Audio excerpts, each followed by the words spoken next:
Mi intervención va a referirse a Weil, Spinoza y el mal. Leo.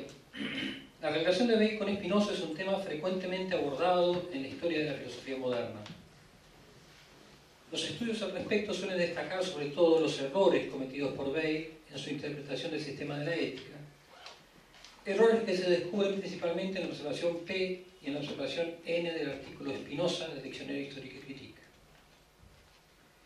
En la primera observación, la P, Weil entiende el concepto espinosista del atributo en términos de la especie de Porfirio. Esto es como concepto general que se obtiene por abstracción a partir de los individuos particulares.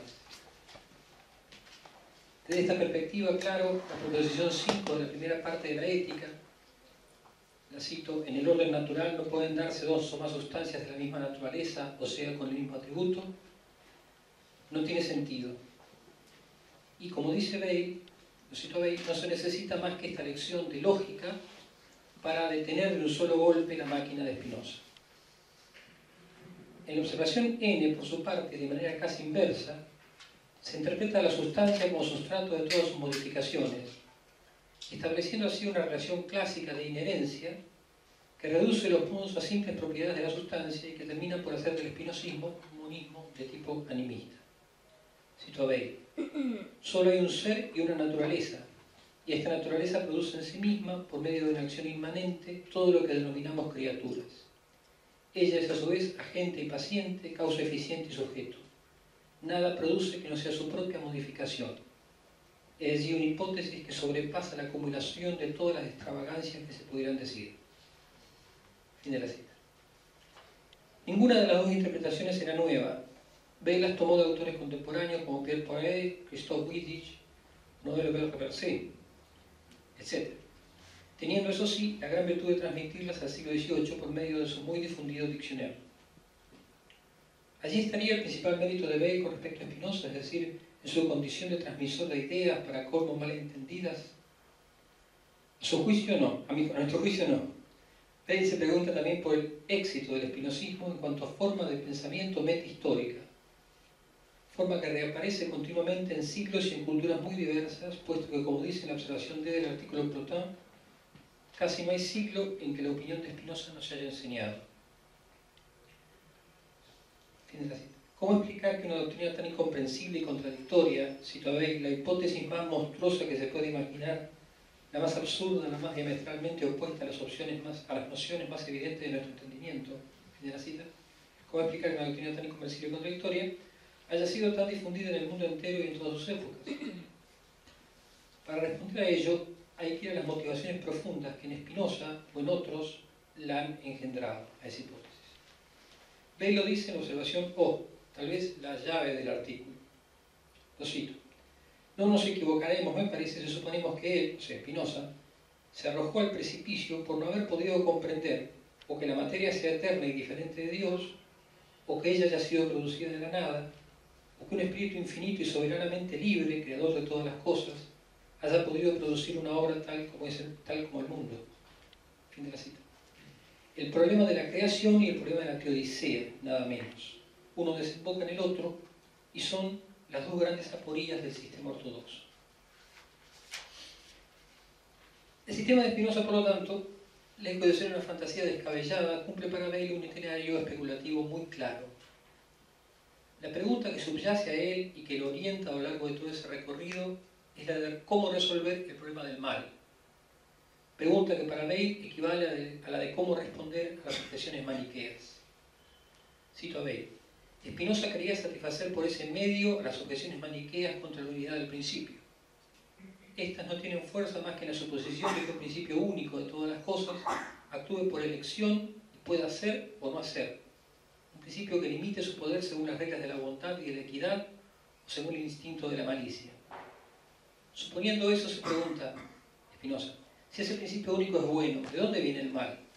Si es malo, ¿de dónde viene el bien? Spinoza respondería: teniendo de principio único el poder de hacer el mal y el bien, y haciendo todo lo que puede hacer, es preciso con toda necesidad que haya bien y mal en el universo. Fin de la cita del artículo de Spinoza. Las objeciones maniqueas son para Weil, como se sabe, la prueba crucial a la que debe someterse todo sistema filosófico para ser considerado exitoso. El sistema de Spinoza supera esa prueba. Debe considerarse, por tanto, que a pesar de todas sus declaraciones en contra, Spinoza era un espinosista, Weil era un espinosista oculto. Tenía razón Pierre Poiret al considerar los ataques de Weil como parte de un combate simulado entre Weil y Spinoza. No lo creemos así. Es cierto que en torno al artículo de Spinoza se ha dado cierta mistificación, pero eso no quita que el propósito de Weil allí era mostrarlos, a su juicio, cito, espantosos inconvenientes que destruyen la hipótesis del autor de la ética. Entre esos inconvenientes, en primer lugar, figuraba el dogma de la unidad de la sustancia, dogma que Weil consideraba sin ambajes racionalmente insostenible. Podemos suponer, sin embargo, un sistema ateo alternativo. Esto es un sistema que, a diferencia del monismo, estableciera una pluralidad de principios eternos actuando sobre la naturaleza. Un sistema así, conservando las ventajas del espinosismo, en particular la negación del finalismo y de la creación, sería capaz igualmente de responder con éxito a las objeciones maniqueas. En la continuación de Pensées diverses, Weil elaborará precisamente esa nueva hipótesis a la que llamará estratonismo. ¿Fue esta su última palabra filosófica? Algunos intérpretes calificados lo han sostenido. En todo caso, queda claro que la derrota del espinosismo no suponía para Weil el triunfo de la teología cristiana ni de ningún sistema filosófico compatible con la ortodoxia. Solo quedaba la fe desnuda, literalmente, la fe obcecada y porque sí. Muchas gracias.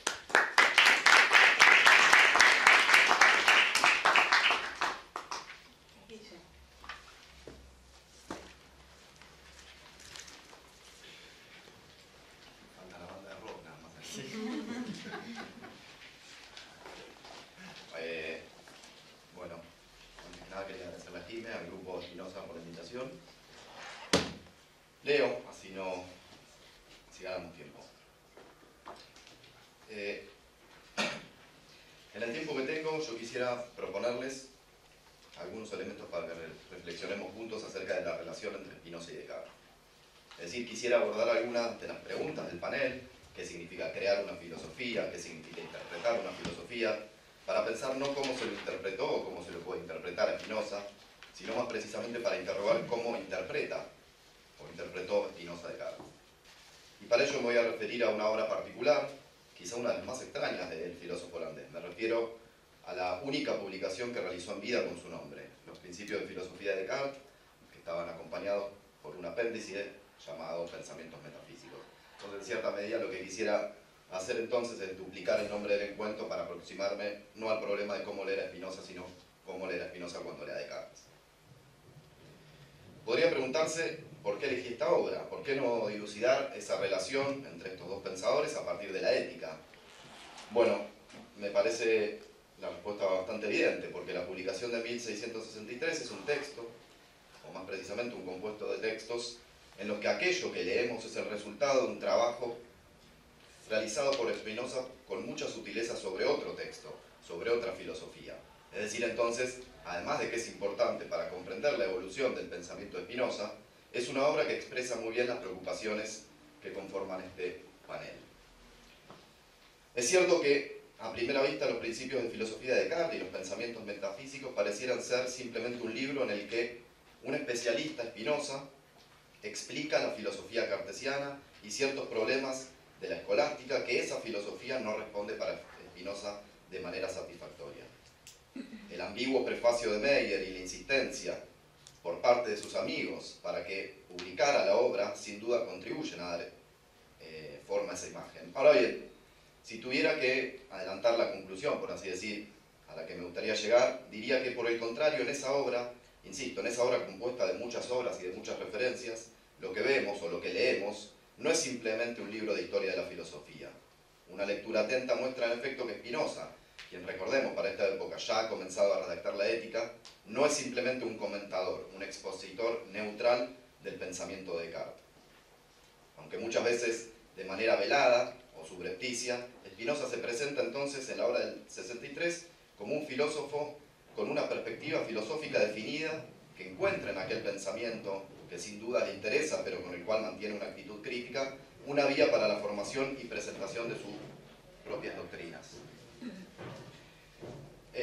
Es imposible resumir aquí todas esas estrategias de escritura que utiliza Spinoza en la obra del 63, que consisten en enmendar a partir de sí mismos los conceptos que hereda y en volver a pensar una filosofía para salir de ella. Para conocer todas esas estrategias me permito recomendar el impresionante trabajo de María Elena Chaui, A Nervura do Real, en el que con una bella expresión ella enuncia y resume lo que yo traigo aquí al panel, la fidelidad infiel de Spinoza. Me conformo entonces con presentar este problema muy brevemente a partir de dos grandes indicios vinculados entre sí y relacionados a una cuestión muy importante y muy presente en esta obra, la cuestión de la temporalidad y la cuestión de la creación, que mencionaba Fernando. El primer indicio tiene que ver entonces con una doctrina que aparece incólume en el spinozismo, la absoluta necesidad de lo real, y con la definición que da Spinoza en los pensamientos metafísicos de la duración, a la que, en línea con Descartes, define como el atributo o la afección a partir de la cual concebimos la existencia de las cosas creadas. Con respecto a lo primero, en muchos pasajes de esa obra encontramos una crítica radical de todas las metafísicas que reducen el ser real al ser posible. El segundo capítulo de la primera parte, el 8 de la segunda. Y esto alcanza a la escolástica, pero también a Descartes. De manera que, adoptando superficialmente el discurso de la creación, Spinoza puede no obstante afirmar que el ser real es absolutamente necesario y que incluso las cosas creadas, según el vocabulario de los pensamientos, dependen de Dios, tanto en relación con su existencia como en relación con su esencia. Es decir, Spinoza ya no admite, como Descartes, un posible que no es necesario ni por su esencia ni por su causa, y afirma por el contrario que todo, incluso lo posible, está sometido a la necesidad eterna del decreto divino. Por otra parte, ya en los pensamientos metafísicos, el filósofo holandés rechaza la concepción de un intelecto creador y critica a aquellos que reducen la voluntad divina a una decisión absoluta. Si en esta obra los decretos divinos manifiestan ya la necesidad absoluta de la naturaleza divina, la duración no puede entonces depender, como en Descartes, de la voluntad contingente de Dios. Obedece, por el contrario, a las determinaciones físicas, a las causas finitas, en las que también se expresa necesariamente la potencia infinita de un ser omnipotente o de un ser perfectísimo, como dice allí Spinoza. En definitiva, aunque cartesianamente defina la duración como la afección de las cosas creadas, Spinoza dice, por lo tanto, mucho más u otra cosa que el filósofo francés. Con la discursividad de la ontología de la creación, es decir, adhiriendo superficialmente a la exterioridad de la causa eficiente, pero proveyendo simultáneamente indicios de lo absurdo de una tal representación de la potencia divina, Spinoza sugiere que la duración es real o actual en el sentido de que se sigue necesariamente de la potencia divina, o como dirá en la Carta sobre el infinito del mismo año, fluye de la eternidad. Segundo indicio, al igual que Descartes, Spinoza sostiene no solo que la duración es la modalidad de existencia que corresponde a las cosas creadas, sino que también afirma que el tiempo es simplemente un modo de pensar, un ente de razón. Pero de nuevo, por obra de las críticas implícitas al creacionismo, se perfilan ciertas diferencias con Descartes. Una importante tiene que ver con una aclaración respecto de la duración que aparece en la definición de tiempo. Allí, en los pensamientos metafísicos, Spinoza sostiene que la duración se concibe como si constara de partes. Eso no aparece en ningún texto de Descartes. Los términos quasi, como si, me parece, son aquí en esta obra un signo de la estrategia de Spinoza y operan en esta obra como el reverso de la ausencia de la vinculación directa y explícita de la divisibilidad de la duración con la potencia abstractiva de la imaginación. Algo que Spinoza sí afirmará el mismo año en una célebre carta enviada a Meyer, la carta que mencionábamos antes, la 12. ¿Por qué entonces esa cautela, esa aclaración en la definición del tiempo? Bueno, eso quizá depende de la perspectiva singular que adopta Spinoza en esta obra, uno de cuyos objetivos es fundamentar en el entendimiento enmendado la ciencia físico-matemática cartesiana.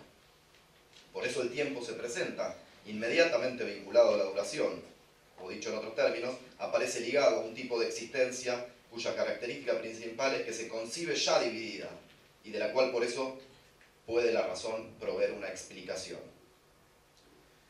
Para concluir, diría entonces que la obra de 1663 es un texto ejemplar en el que Spinoza despliega una estrategia paradójica que consiste simultáneamente en exponer el pensamiento de otro, el de Descartes, que a su vez nace de la crítica a la tradición escolástica, y en dar forma a través de ello a su propia filosofía, como si la conquista de un pensamiento original solo pudiera lograrse y tener sentido siguiendo de cerca la filosofía de la que pretende separarse y de la que no obstante se reconoce heredera legítima. Por eso la filosofía cartesiana y aún más su reinterpretación constituyen momentos necesarios e importantes del itinerario filosófico de Spinoza.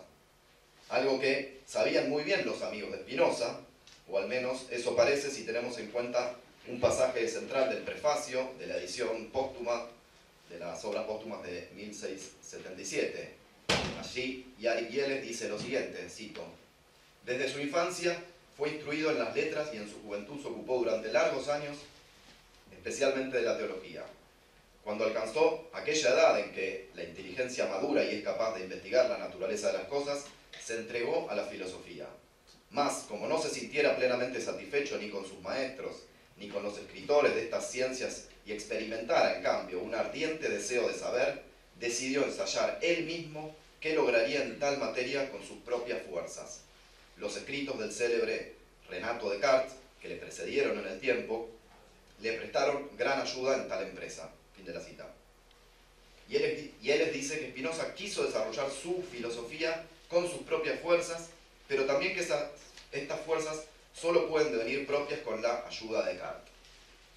Si Spinoza asume entonces la tarea de leer seriamente a Descartes y de exponer su pensamiento de manera rigurosa, sin duda ceñido por una preocupación pedagógica y por la insistencia de sus amigos, sin embargo también lo hace porque reconoce la eficacia propedéutica de la cual es portador el discurso cartesiano, y porque, en función de esa eficacia, es posible apoyarse en ciertos elementos teóricos expuestos en ese discurso para dar forma y dirección a su propio pensamiento. En este sentido, el discurso de los principios y de los pensamientos constituye, como decía antes, un momento significativo de la formación del espinosismo. En tanto permite vislumbrar qué elementos desde el discurso cartesiano pueden integrarse congruentemente a dicho proyecto, cuáles de ninguna manera pueden hacerlo y también cuáles, más allá del cartesianismo, deben ser incorporados para darle coherencia y alcance teórico. Volviendo entonces, ahora sí para terminar, al problema del estatus de la obra, es decir, a la pregunta de si se trata de una obra de historia de la filosofía o una de filosofía, me parece que siguiendo algunas indicaciones de Mallaré o de María-Elena Chaui, podemos decir que la publicación del 63 es tanto una cosa como la otra.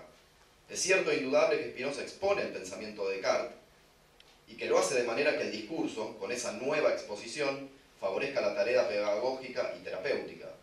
Sin embargo, no es menos evidente que no lo hace como un puro historiador de la filosofía, neutralizando absolutamente sus convicciones teóricas.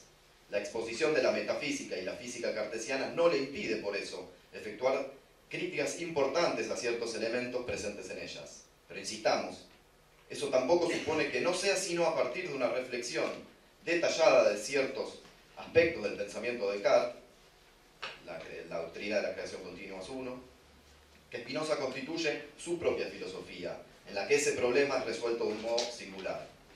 Esto significa entonces que gracias al uso y a la apropiación que hace de ciertos elementos del pensamiento cartesiano, Spinoza pudo él mismo aportar a la historia de la filosofía un pensamiento específicamente diferente e incluso en ciertos aspectos nítidamente opuesto al de Descartes. Podríamos decir, para terminar, que el pensamiento cartesiano se le aparece al filósofo holandés como una herencia que debe ser necesariamente retomada y no simplemente superada por la producción o por la creación ex nihilo de un sistema de pensamiento irreductible a ella. La obra del 63 no es por lo tanto simplemente una obra anticartesiana, como sugiere por ejemplo Kuno Fischer, pero aunque muchas veces haga uso de sus términos, tampoco es un escrito antiescolástico, como quiere Freudenthal.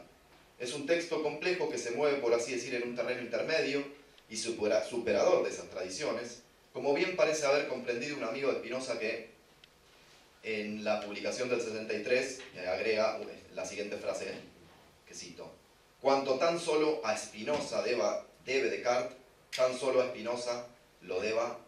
Vamos de vuelta. «Cuanto tan solo a Spinoza debe Descartes, tan solo a sí mismo lo deba Spinoza». Gracias.